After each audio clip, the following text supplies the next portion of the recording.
Hello, my dear friends. The opening phrase of the Parashah begins, Vayikrah el Moshe. God called to Moshe. And the Alef in Vayikrah is small. It's a tiny Alef. It's what we call Alef Ze'ira. Why in the world is the Alef small? Why isn't it a regular Alef? You could write a whole sefer on why the Alef in Vayikrah is an Alef Ze'ira. If you gather together all the different explanations. I want to throw my 2 cents into this conversation. Why is the Alef of Vayikrah small? There's a famous story about Hasidic master Reb Zisha. Reb Zisha said that when I come to Olam Haba and I have to stand and give judgment before HaKadosh Baruch Hu, God is not going to ask me, Zisha, how come you weren't like Avraham Avinu? Because who am I to be like Avraham Avinu? God's not going to say, Zisha, why weren't you like Moshe Rabbeinu? Why weren't you like Yeshaya Navi or whoever else, the Jewish personalities? But God is going to say to me, Zisha, why weren't you like Zisha? How come you didn't become like Zisha? And to that, I'm not going to have a response. What does it mean? Why weren't you like Zisha? It means that each person has an ideal.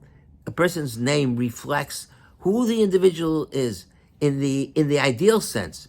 And in life, where the living is the process of striving to move from who we are.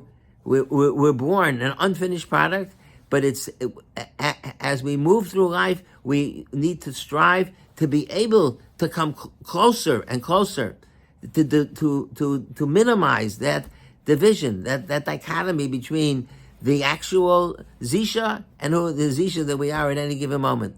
So Zisha said that if I'm not successful in becoming the full Zisha, then God's going to say to me, Zisha, why weren't you like Zisha? And to that, if he's not like Zisha, he's not going to, what's he going to answer? That I couldn't. You could. You're a Zisha. That's why your name is Zisha, because you could become a Zisha. And that's true not only of Zisha, it's true of all of us. Every single one of us. My name's Yaakov David.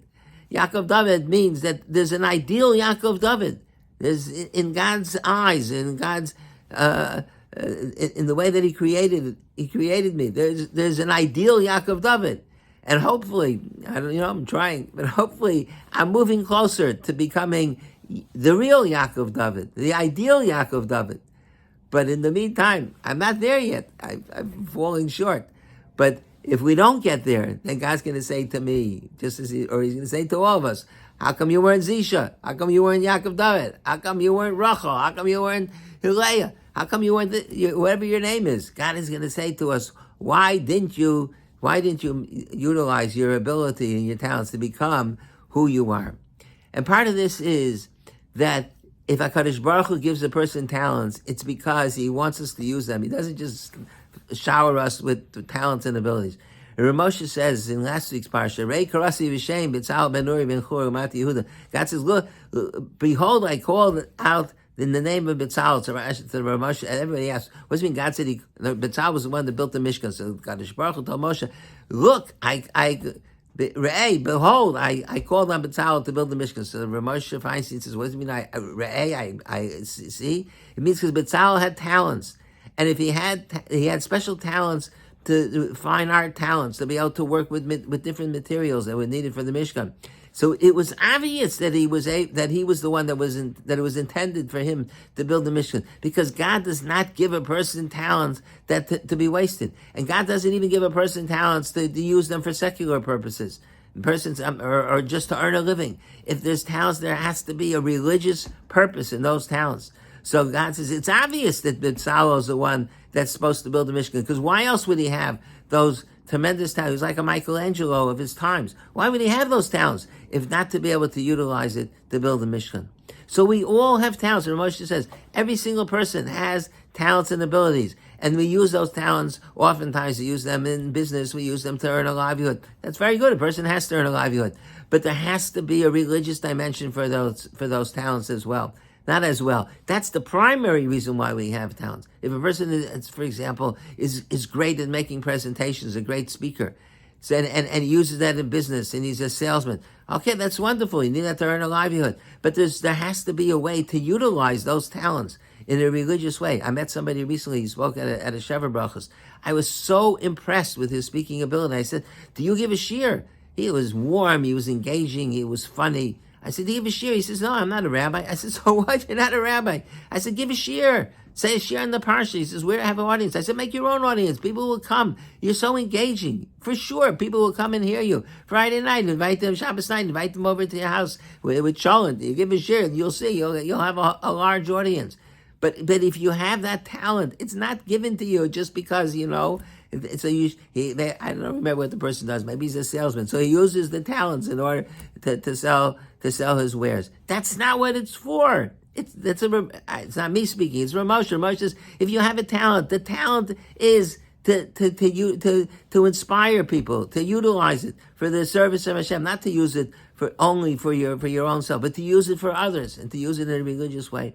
So all that is every single person in His name, just like God called out Vayikrah b'Shem. I call out the name of Betzalel because the name reflects who the person is. The Chazal said Betzalel is Betzel Kel, in the shadow of Hashem. So every person has a shame. We all have a unique name. It's given to us when we're born. But that name reflects the ideal of who we can become. And HaKadosh Baruch Hu, after 120 years, HaKadosh Baruch Hu is going to say to each and every one, did you become Zisha? Did you become Yaakov David? And if not, God's going to say, how come you didn't become? And we're not going to have an answer. We might be able to say why we didn't become like somebody else, but we can't answer why we didn't become who we ourselves are. Vayikrah el Moshe, what God called to Moshe. And what that teaches is that just like God called to Moshe, God's calling to every single person. He's calling to Moshe. He's saying, Moshe, the calling is become Moshe. Vayikrah el Moshe. But it doesn't even say what God's calling about. It just says Vayikrah el Moshe. And then later on it talks about the Parashas of Karbanis. But the opening phrase, Vayikrah el Moshe, God called to Moshe. There's always a calling in life. God is always calling to people. Just like He called to Moshe, He's calling to every single one of us. But here's the thing. God calls to us. How does He call to us? Maybe Moshe heard God calling, but do you hear God calling? I never heard God speaking to me. But that's not true. God calls to all of us in ways that we could hear Him. Maybe we won't hear the voice of God. But things happen in life. Recently, I was in the hospital for an allergic reaction. That was God calling to me. He's trying to wake me up. He's shaking me. He's saying, Yaakov David, wake up. Well, how come you're not becoming Yaakov David in more quickly? You're wasting time. Let's get going. Let's get moving. God calls to all of us. Or sometimes we hear an inspirational thought. Or a curse, something pops into our head. We're learning the Parsha, and a thought, wow, you have a thought. Where do you think that came from? It's God speaking to us. That's the Vayikrah. And it's just like it's Vayikrah el Moshe. So when I have an inspirational thought, it's Vayikrah el Yaakov David. God is calling to me, just like it was Karasi b'Shem, just like God called on Betzalel. So God's calling on all of us. He's calling on all of us to become the ideal, the best that we can. But here's the rub. We don't always hear God calling. Why? Because sometimes we think it's just a coincidence. Yeah, I had an allergic reaction, so I was in the hospital. So what should I do? What does it got to do with God? That's when we take the Vayikra, the God's calling, and we think that it happened by accident, then the Vayikra is missing an Alef. Because if you take away the Alef from Vayikra, the word means Vayakar. It means haphazardly. It was an accident. It was just by error or by fate, by bad luck, things happen.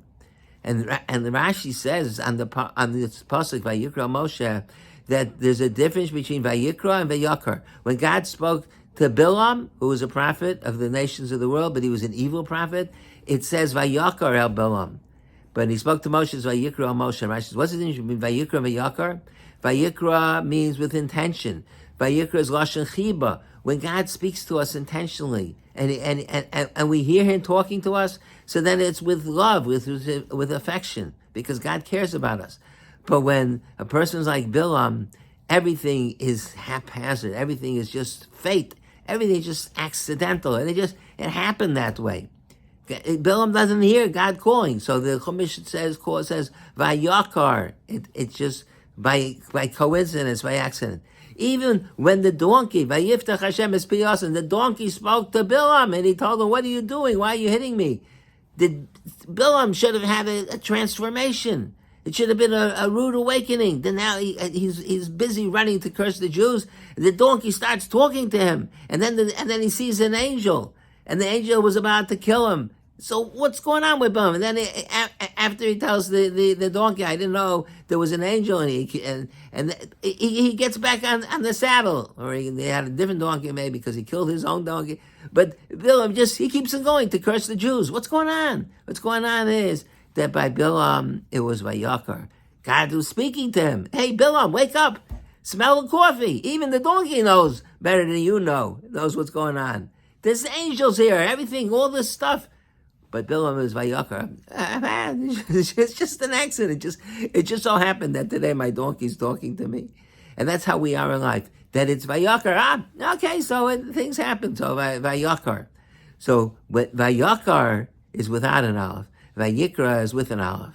The reason why, the difference between Vayikrah, which means with love, and Vayikrah, which is accidental, is the Alef. Why the Alef? Because the Alef stands for HaKadosh Baruch Hu. Hashem Elokeinu Hashem Echad. God is one. God is singular.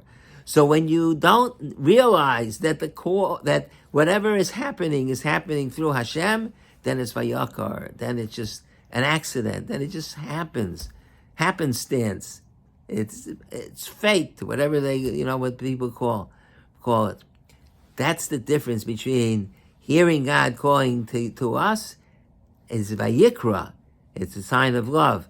But if you take out the God, then it's Vayikrah. There's so much stuff going on in the world. There's so much turmoil. There's so many things. You think that it's just happening because it just happens. Everything that happens in life is for a reason. There's purpose in everything. It's all Vayikrah, God's calling. But if you don't hear hear that the God's the one that's speaking, then it's Vayikrah. Then it's just by happenstance. That's why in the opening phrase, it's a very strange pasuk. Vayikrah Moshe, God called to Moshe, Vayidar Hashem Ego, and God spoke to him. It should have said in the first phrase, it should Vayikrah Hashem al Moshe. How come it doesn't say Hashem spoke to Moshe? In the next phrase, it explains Vayidar Hashem, God spoke to Moshe. It should have said Vayikrah Hashem al Moshe. The answer is when God calls, He doesn't announce Himself.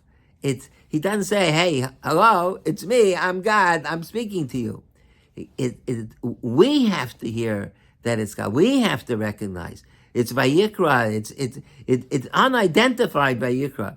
But if a person is paying attention, then he realizes it's Vayikrah with the Alef Zeira, with the Alef that represents HaKadosh Baruch Hu, and it's man that has to realize that God is speaking to. And that's why the Alef is Zeira. The Alef is small, because when God talks to us, it's always with an Alef Zeira. It's a small Alef. It's not apparent. It's not obvious. It's not glaring us in the face. It's up to us to look carefully. You take off your glasses, and you see, in my age, I sometimes can't see with my glasses on. But you have to see the Alef. You have to look closely, because it's God calling. But you have to be able to pay attention and to see it by looking carefully. That's the Alef Zeira. So God called to Moshe, saying to Moshe, "Moshe, make sure you become." He spoke to Moshe, the calling of Moshe, just like He called to Bezalel to become Bezalel, and to Zisha that recognize that God's calling him to become Zisha. So God is Vayikrah Moshe. He's saying, "Moshe, you have to become Moshe." But the calling was with a small Alef. Moshe Rabbeinu recognized that it's God calling, and therefore right away it says, "Vayidar Hashem Ego Me'olam Moed." Moshe heard that it was HaKadosh Baruch Hu calling to him. So that's the lesson here. We all have. God speaks to us all the time. All the things that are happening around us, all the things happening in our lives, it's always God calling us, prodding us, encouraging us, reminding us. But it all falls on deaf ears. If you can't see the Alef, if the Alef is the Alef Zeira, if you're like Bilam, that he's like blind like a bat, so then the Alef is Zeira, you won't even notice that it's there, and then the Vayikrah unfortunately becomes Vayikrah. And the goal is that Vayikrah should always remain Vayikrah, and we should always hear God calling us to become the best that we can. Thank you for listening, and I wish everyone a good Shabbos.